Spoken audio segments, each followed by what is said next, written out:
Hello, my lovelies. I'm Ginny O, the author with no last name, and maybe this year you're a fan fiction writer and you have decided you want to try your hand at original fan fiction. Well, I have been there on that journey, and I want to talk for the next month or so about the differences from writing fan fiction to writing original fiction. And so I want to cover things like genre and market and the actual differences between the writing styles that you're going to be using and, you know, what about trad? What about indie? And a little bit difference of culture between fan fiction and writing original fiction and how you interact with your readers.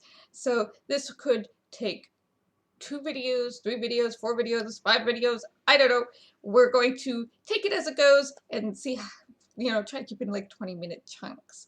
So today I want to talk about genre and market. So genre and market are going to be like the first two big decisions that are going to affect everything else you do in your writing. So there are 3 markets that we need to talk about. Then we can talk about genre, and then we can talk about age markets. And yes, it's like you have to talk about market, genre, and then market. All right, so the 3 markets that don't often get talked about are they're kind of like branches or sections of your bookstore or your library. If your library actually separates things up into different genres, kind of more like they're supposed to, like a bookstore does. Some libraries do, some libraries don't. I mean, some libraries are like so reliant on the Dewey Decimal System that everything is all shelved next to each other and it's very overwhelming. But if you can get a library that separates up the genres and then puts them by authors, that's great. That's why I love the bookstore. But the first thing we need to talk about is literary. All right, so the literary genre. Now, most fan fiction authors that I know about are not going to be getting into the literary genre, but we need to know a little bit about the literary genre because it's very character driven. Okay, so the literary genre is more about language, art, getting awards. Um,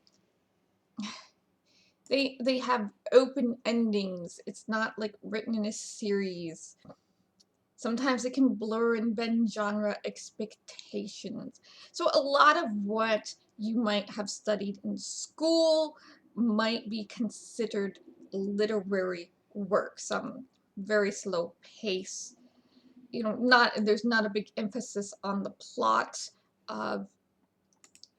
So you could have a more literary work, even within genres. Welcome to literary fantasy. The other ones we need to talk about is the next one we can talk about is commercial fiction. Now, most of the time when you are a fanfic writer, this is what you think of as fiction.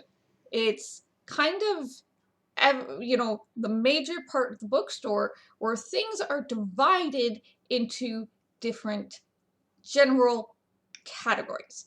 Your mysteries, your romance, your science fiction, your fantasy, your horror. Those are what people usually think about when they're thinking about, genre fiction. So I have a very large pile of genre fiction right next to me. So, we have here, this is a romance novel. It's a fantasy romance novel, but we can tell it's a romance novel because it has a hot guy on the cover. I like this one. It's one of my favorites. We can talk about, okay, this is Robert Asprin's Another Fine Myth. and the misconceptions, and it has the Another Fine Myth cover on it. And this is a fantasy satire. Daughter of the Blood. This has a very nice kind of older classic fantasy cover on it. And this is dark fantasy. And when I mean dark fantasy, it means I have to give you a list of trigger warnings to dark fantasy. Do not go into this expecting happy endings. It's not that type of book.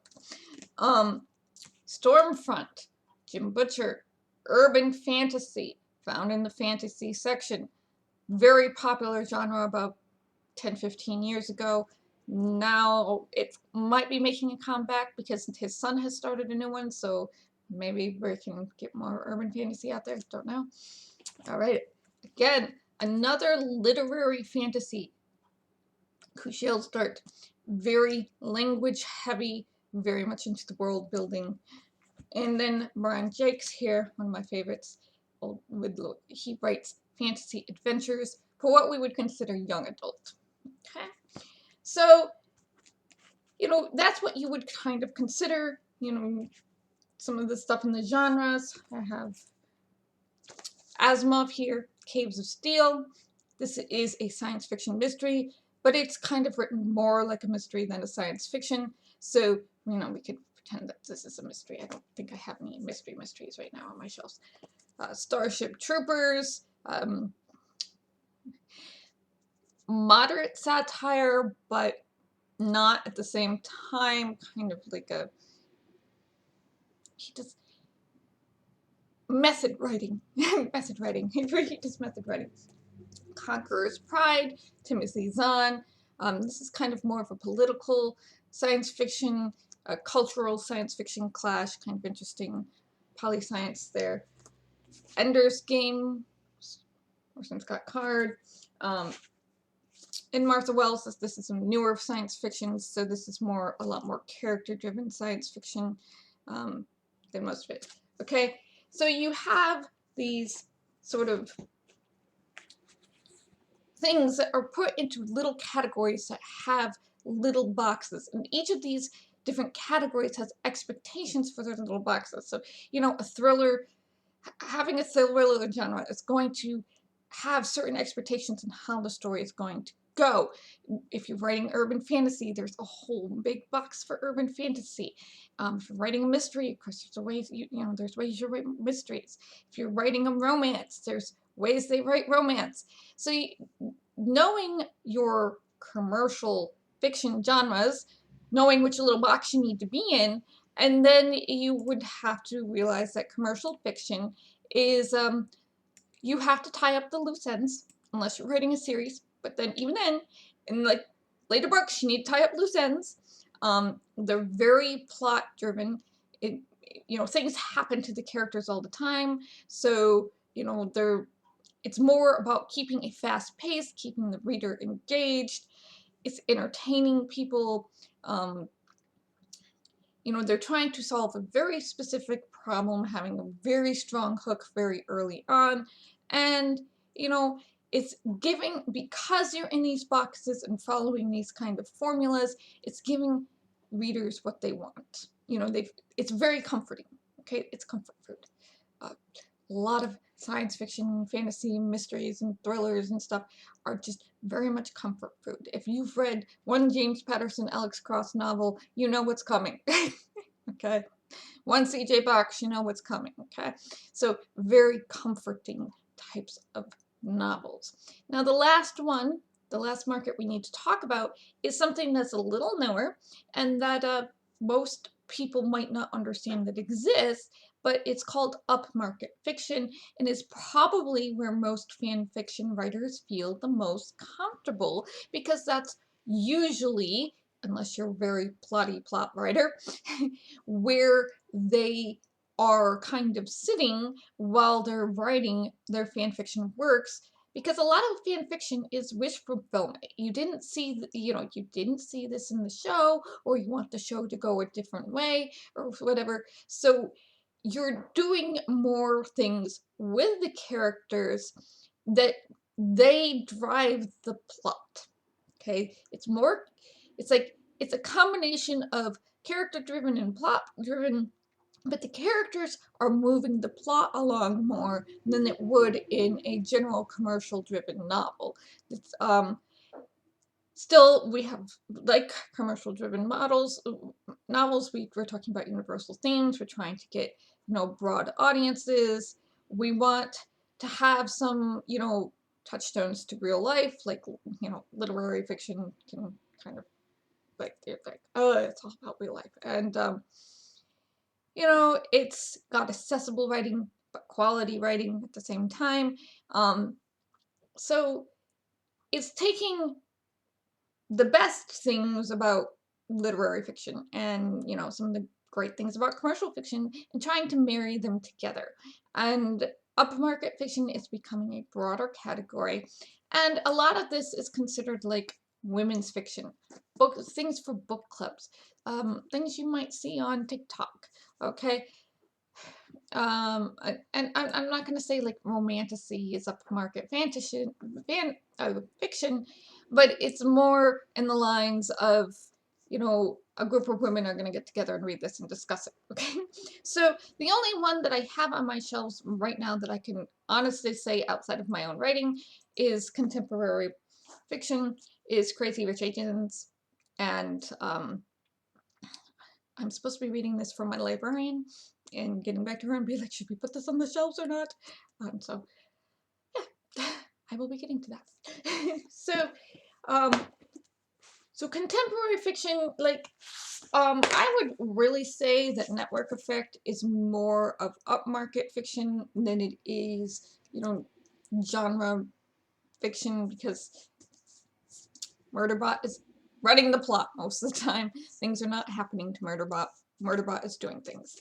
I don't know what else I have that might be considered upmarket fiction.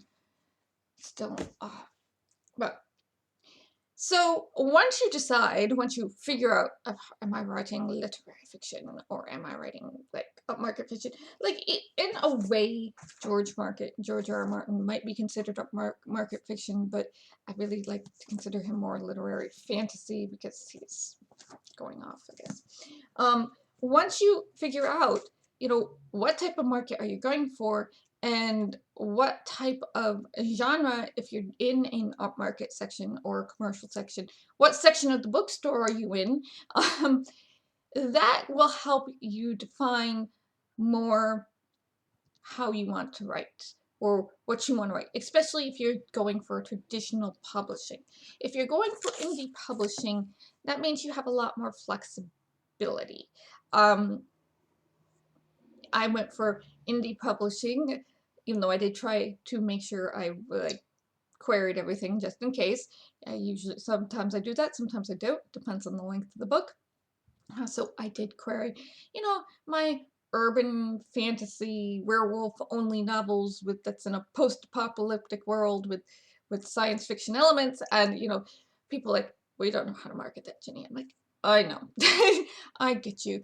My cozy drama, werewolf dramas are maybe a little too out of the box. But if you read urban fantasy, you'd probably like them because they're going to remind you of your cozy elements of urban fantasy. It's just, I'm not using kitchen sinks for, kitchen sink thing, and it's just werewolves. And I really want to go up against things like genetically modified soldiers and, not cyborgs, but like robots and stuff like that. And we go into space and that type of thing, like werewolves versus robots, just seems really funny to me. That's supposed to be book 4. So, like, I wanted to take nature's answer to the chainsaw and shove it up against technology. That's fun to me, but it's not, marketable in the traditional publishing space, so they don't know what to do with it. So in the tradition, when you're writing fan fiction and you're doing it for yourself, usually, and you're not getting paid for it, usually, you're going to be wanting to work within some sort of commercial fiction. And like I said, romance is the easiest to get into. And the great thing about romance is romantasy is now the big thing. But the great thing about romance is that you can do a lot with different types of romance type of thing. You know, you can have it in contemporary world, and you can have a fantasy elements. This one has fantasy elements into it. He's a dragon, and his girlfriend is, well, spoiler, spoiler, spoiler. Um, and no, I really strongly recommend you, if you can find Thea Harrison's Dragonbound, do read it, because it is, for a romance, really well written. She does not let him get away with anything. It's great. So you got to, once you know which genre you want to write, this is when you have to head to your local library and start picking up a cross section of fantasy, of that genre. So if you want to write romance, you need to pick up some modern romances, and you should probably pick up Jane Austen as well. And like read these different romances to know what you're allowed to do. How are these things kind of set up? Like, learn to analyze your genre, okay? Please don't be Ali Hazelwood. Go and do some like research yourself. If you're headed into, if you're wanting to write like romantic fantasy, not romantasy, that's a little different. Romantasy is still, what's keeping them apart? Why can't they get together now in a fantasy world for for an age group that doesn't technically exist in the traditional publishing sphere, but they're still trying. But if you're looking for like a romantic fantasy, which is a more character-driven fantasy, often has strong female characters. This one is not female. I don't know if I have any other female ones other than the... This one was put out by Luna Press, so this one's female. This is still kind of romantic fantasy with the female lead, but it has more romance to it because it's put out by Luna Press, a division of Harlequin Romance. But like, go pick up Lackey, see what that type of fantasy is about. If you're like looking for political fantasy, you know, you're going to be reading George R.R. Martin, or you can read Crucial. Lots of content warnings and trigger warnings here too. But of course, this one should have content warnings and trigger warnings too. So, I mean, what are we doing? Or if you want to read you want to be more like Sanderson, go read Sanderson and Rothfuss. It's the same type of thing. So you want to pick up a cross-section of those authors to know what the traditional publishing industry is looking for, okay? Then we need to talk about age group target markets. The last thing you're going to be thinking about is what age am I writing for? Because we all know that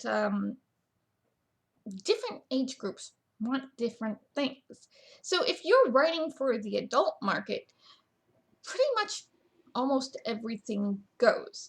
If you're writing romance, like my Thea Harrison book, according to TikTok, this would be very spicy. Okay? This has a lot of explicit sex in it. Oh dear. But it's a romance. That's what's expected in the romance genre under certain things. And I have an entire other series, same thing. But Laurel K. Hamilton had her Mary Gentry series, which was, you know, kind of urban fantasy almost. And also very, very spicy. She was writing her, you know, Anita Blake series for a very long time. That was just a lot of excessive violence.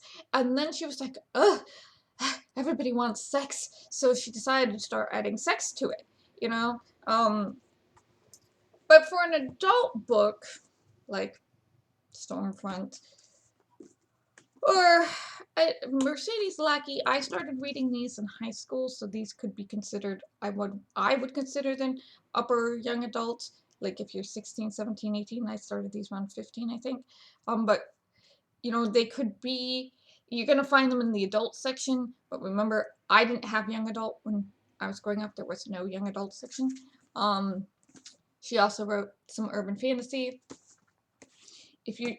But like I said, if you're writing for adult, pretty much anything goes depending on your genre, what you're working in. But if you're writing for young adult, it's going to depend on the scale of young adult of where you're writing. So Diane Brain writes young adult, and she doesn't have a lot of sex, and there's no sex. At least none of the ones I read had any sex in them. They didn't even really have any swearing in them. Brian Jakes would be considered a young adult. He was actually writing for, I think, fifth graders of his time. I was introduced to these in third grade, but I'm the precocious one. But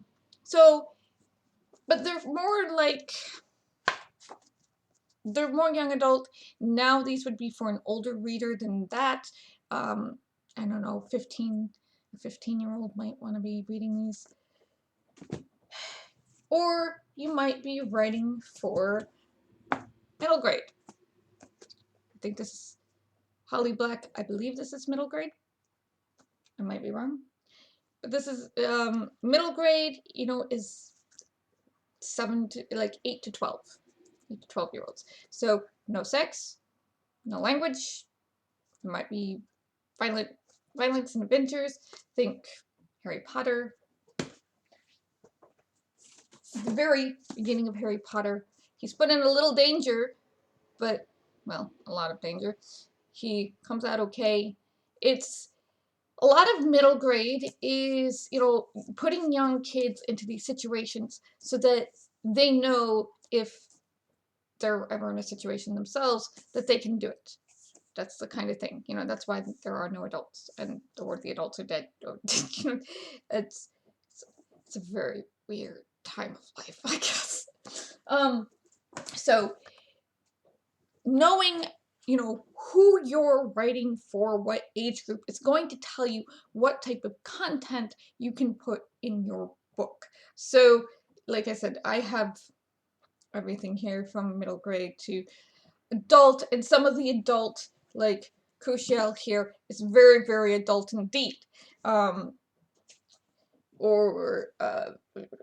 Whereas Ender's Game could be considered more young adult, but it's going to be the older, because of the way the prose is and the formatting, it's going to be considered an older young adult novel. Now, they are still trying for the new adult market. Because it's very, very hard to get new sections in a bookstore. So right now, Sarah J. Maas, that type of thing, where you have the kind of approachable writing from the young adult section of books. I don't have any of that, I don't think. Oh. Don't really read that right now. Okay, so the more approachable writing of Cinder, let me put it that way. That type of writing, and then they want to have the more adult content of things like the more dark fantasy style content of Daughter of the Blood, or some, in a lot of these new books like The Fourth Ring and Iron Flame they want to have the romance content. I mean, you could probably consider this a romantasy, but in a romantasy, the emphasis is a little bit more on the fantasy than the romance, but it should still be marketed as a romance because the question does tend to be, why can't they get together now? There's still a very strong romance plot line or subplot in the books. So Light Lark, all the Sarah J. Maas's, Fourth Ring, Blood and Ash. I don't know. There's a long list of the Red Queen or whatever with the crowns on it. Yeah, there's a long list of them. Most of them I have not read because it just doesn't interest me. That would be considered new adult, and they're still trying to make enough of a push that they will get it into bookstores. The problem is they're only pushing it for this one genre, so it's really hard to for the bookstores to commit to being okay, we're gonna put in a new adult section, but it's just gonna be filled with fantasy books. We could just put everything in the adult section of fantasy and be done with it, which is mostly what they do. So be aware, so that's like 18 to 25, whereas adult is anything 18 plus. And so those things, your market, your book market, whether you're writing literary fiction or you're writing commercial fiction or you're writing upmarket fiction, is going to determine how your kind of plot goes, what type of language choices you're using. Then you're going, if you're doing a commercial fiction or upmarket fiction, you're going to be talking about genre, fantasy, romance, mystery. That's going to determine even more what your plot is going to be like. Unlike in fan fiction where you can wander off into any genre you please, you got to stick into some sort of little box more with when you're writing for, specifically, particularly for traditional publishing. You're going to need to go to and read a bunch of the genre you want to write so you can kind of learn the rules, or you can, go check it out, do some Googling. I had to Google stuff for cozy. And I'm like, what is going on with cozy? Why is cozy such a big deal? What does cozy mean? And I was like, oh, I'm kind of unintentionally writing cozy. But, in my werewolf adventures, they're kind of cozy. So you might, you can Google for like common stuff, common things, how common plot progressions and stuff in different genres. What do different genres mean? The information is out there. So, but definitely go and read a bunch. And I read a bunch from a cross section of old stuff and new stuff, so you can see what the trends were, what the conventions are, so you're not, rehashing, things that other people have already done, or if you do want to do something has already done, so you can find your own twist to it. Very important. And then your age market, and your age market's gonna really also focus on word choice and what type of content is allowed in the book for traditional publishing. So those are 3 things that are going to inform a lot of your choices on your book before you even start writing. All right. Take care of yourselves, my lovelies. I hope this helped a little. I'm going to talk more about the differences between the styles of writing in fan fiction versus original fiction in the next Authortube video. And so stay safe, blessed, and I'll see you in that video.